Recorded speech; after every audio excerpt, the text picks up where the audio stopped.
Assalamualaikum. I welcome you all for class 8 subject science. So today we are going to continue with our topic, that is stars and the solar system.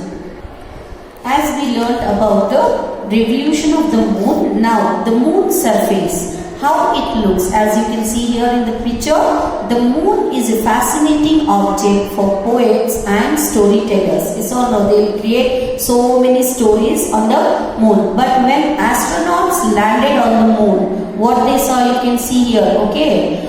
They found that the moon surface is dusty and barren. There are many craters of different size.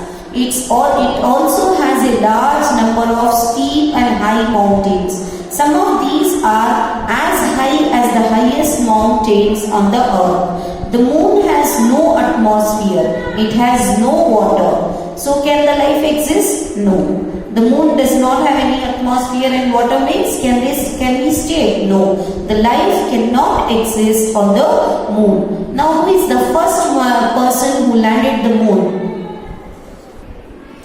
On July 21st, 1969, Indian time, the American astronaut, okay, Neil Armstrong, what's his name? Neil Armstrong landed on the moon for the first time. He was followed by Edwin Aldrin. So how did we come to know that the moon is like this, how it does not have light and all means? The human beings, that is the Neil Armstrong, he went to the moon on July 21st, okay, and he saw everything and he came and he told. Who is he? He is known as an astronaut.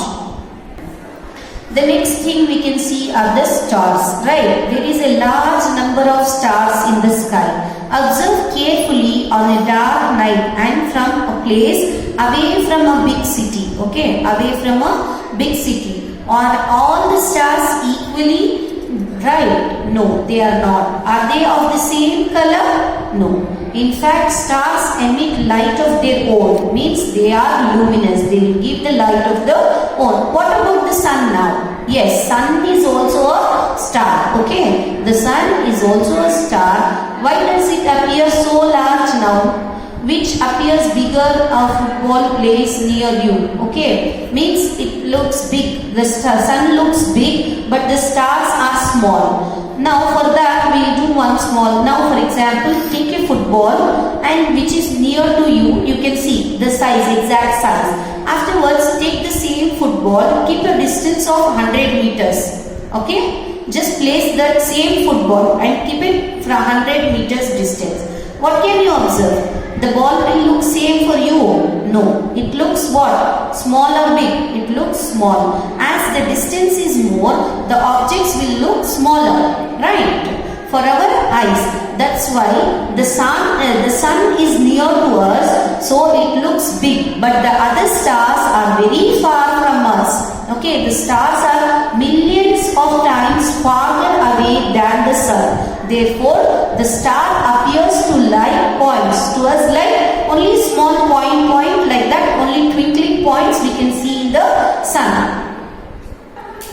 The sun is nearly, that is you can see how many kilometers there? Yes, 150,000 kilometers, that is 150 million kilometers away from the earth. The next nearest star, now which is the next near to us is the Proxima Centauri, okay. It is at the distance of, that is 40,000 millions, that is 40,000 millions kilometer from the earth.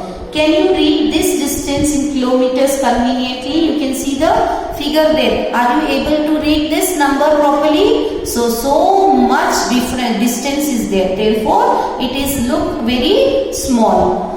Such largest distance are expressed in another unit known as light year. We are not able to read so big numbers, so we have the different unit known as light year. Okay, larger distance are expressed in another unit known as what? Light year.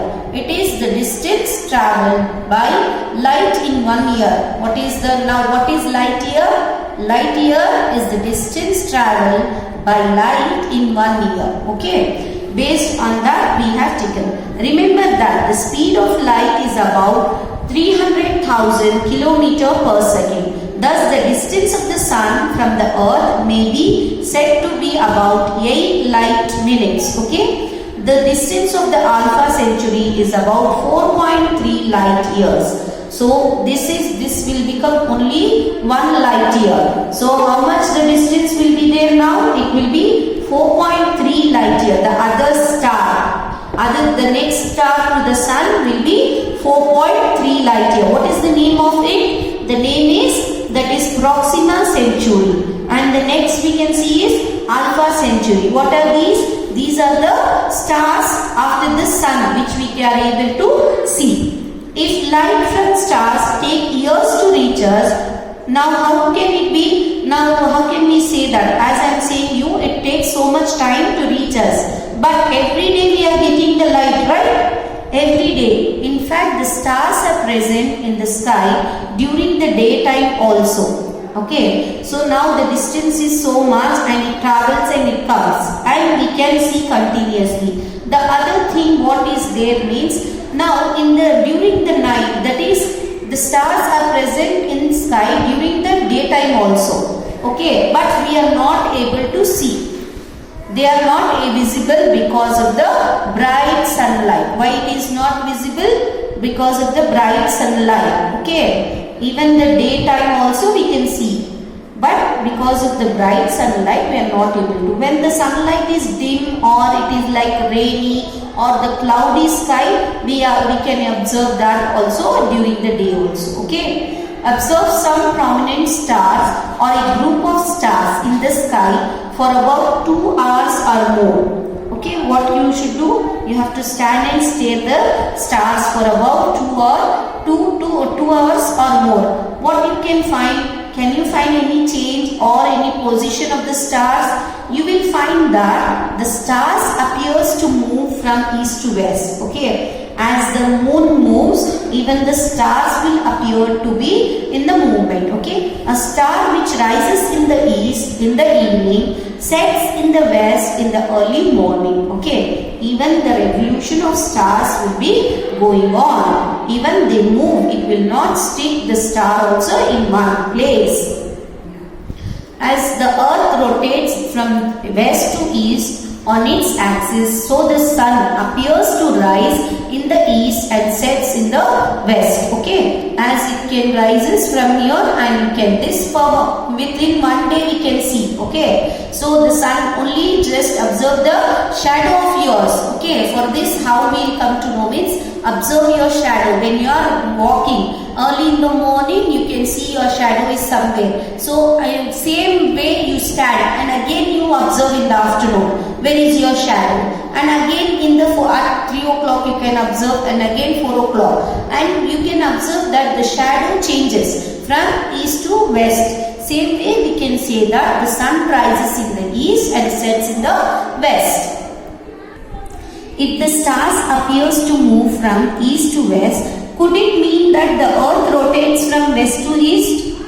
Now I understand why the sun appears to rise in the east and sets in the west, as the earth rotates from west to east on its axis. Not only the star, even the earth is rotating on its own axis. Okay, the celestial body which are present in the sky has a revolution of its own. Okay, so it starts rotating. Now for that we will do a small activity. Take an umbrella and open it. Make about 10 to 15 stars out of white paper. Paste one star at the position of the central rod of the umbrella and others at the different places on the cloth near the end of each spoke. As you can see in the figure how it is being stick. So like that you just take the small stars and stick it like this. Now rotate the umbrella by holding its central rod in your hand. Observe the stars on the umbrella. Is there any star which does not appear to move? Where is this star located? If there were a star located where the axis of rotation of the earth meets the sky, could this star also be stationary? Means now as we are rotating here, are you able to see any one star? or you can see the fan also, the blades of the fan. As the fan moves, are you able to identify the fan's blades where it is, or what happens? We can see that continuously it is being moving. There is actually a star, the pole star, which is situated in the direction of the Earth's axis. Which is situated at the Earth's axis. It does not appear to move. Means this pole star, it will be at the end, so we say that it will not be observed to move. Okay, means it is not moving. The pole stars, which is situated in the direction of the Earth's axis, does not appear to move. And here we are standing, means even that will be in the rotation, but we are not able to see because we are here. Okay, that is known as the pole star.